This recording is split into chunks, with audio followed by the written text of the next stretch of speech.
things we touch every day are countless. Gosh, I mean, silverware, table is just awful. Handrails, you don't need them, you're fine. But one thing you should be counting, have I been touching my face? Is that health officials say on average a person touches their face 23 times an hour. It can lead to getting sick, transferring the germ to your face and your body, and is something you're probably not even aware you do. To show you how often it happens, we place cameras around the station and went around the corridor talking with people. I mean, you see people wiping seats down and stuff. We drove to Atlanta, stopped in Atlanta. Just some good food, some good memories. So we just ate beignets, so we got powdered sugar all over our faces. Only to later reveal we were looking at how many times they touched their face, which obviously also included me.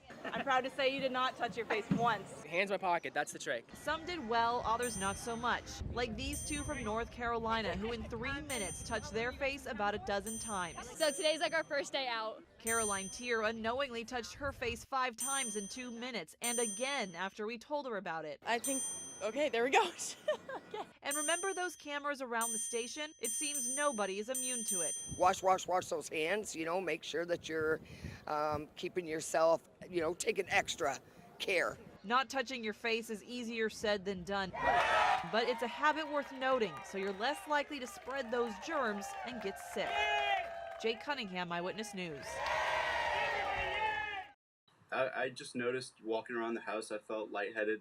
It felt like my head was up on the verge of exploding. 18-year-olds Kevin and Joe Santillis are identical twins who in March tested positive for COVID-19. It was a family fight since their other brother, sister, and mom also got it. When I saw me going through that, I was so afraid that that's what they would go through. So not only was I afraid for my own life, but I was afraid that they would be next. Nora, who ended up in the hospital, is now home still battling the virus. But Kevin and Joe have recovered and plan to donate their plasma. Put yourself in the shoes of someone else who's on the verge of dying. Sure, they're nervous, but it was an easy decision and kind of personal. It kind of hit me that I might not have a twin if someone wouldn't have donated the blood. Kevin's birth was complicated, but an anonymous plasma donation kept him alive. Like his blood was too thick or something like that. My blood was too thick, I remember that. Thicker than what a normal baby should have. And the fastest, quickest solution was for us to sign the paperwork to get a plasma donation. I know scientifically that is what saved his life. So on Friday, their health journey will go full circle, giving life to COVID patients after someone gifted it to their family.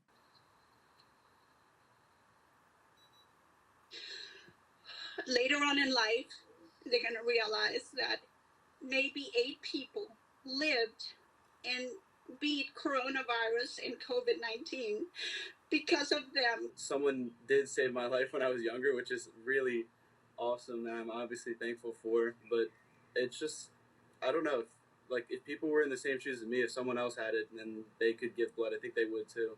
And as they prepare for the donation, there is some excitement, knowing this small act could have huge benefits for those who need it. Jade Cunningham, Eyewitness News. If a picture is worth 1,000 words, this video is worth 1,000 giggles. It shows 7-month-old Liam with his bud, 2-year-old Labradoodle Braun. The two are playing, and Liam just can't help but laugh about it. Braun, so he's a playful pup, so as he's jumping around and everything, Liam's thinking that he's playing with him, so Liam starts cracking up laughing, and so when Liam takes a little crawl towards him, he jumps again, and so that just makes him crack up laughing. It was great. The video sent to us Sunday has been seen almost 3 million times. Liam's mom, Angela, can't believe it, and neither can Braun, who got just a tad excited as we aired it on the news. Whenever he sees an animal on TV, he jumps at it, and so when he saw himself on TV, he was losing his mind. Do you think he recognized himself? I think so. I don't know, because I think he could hear my giggle in the background, and being that he knows my voice, and he knows Liam, I think he did. Labat says the duo have been partners in crime since the beginning. Wherever Liam is, Braun is there. And wherever Braun is, Liam isn't far behind, especially now that he's crawling. I had Liam, and I was kind of hesitant as to how he would react to having a baby in the house because he's been so used to being just himself. But he him and Liam, they get along so well. The video, while cute, shows the bond between Boy and his best friend. They mean a whole lot to me, so to record any kind of little special moment like that,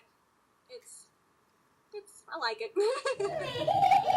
And it gives us all a big reason to smile and share a few chuckles during a time we need it most. Jake Cunningham, Eyewitness News.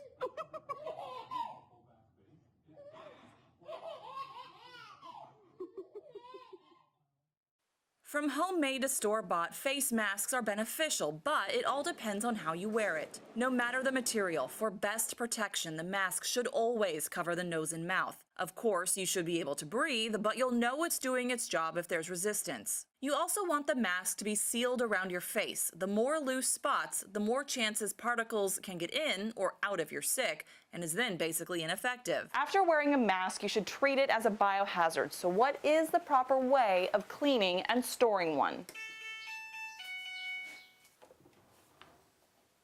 Fabric cloth masks can be machine washed with detergent and dried, or hand washed with soap. Another option, putting them in a paper bag and leaving them in a warm place for at least 2 days. Have an N95 or surgical mask? Leaving them out or hanging somewhere is never good. You also should never wash or bleach these masks because it'll damage its filter. Instead, clean them by putting them in a paper bag at room temperature or warmer for 7 or more days. For any mask, don't use plastic bags since they'll retain moisture and lead to bacterial growth. It's also good to store masks separately, one for each family member. These steps to proper wear and care are simple and important because if you take care of the mask, it'll help take care of you and those around you. For Eyewitness News, I'm Jay Cunningham.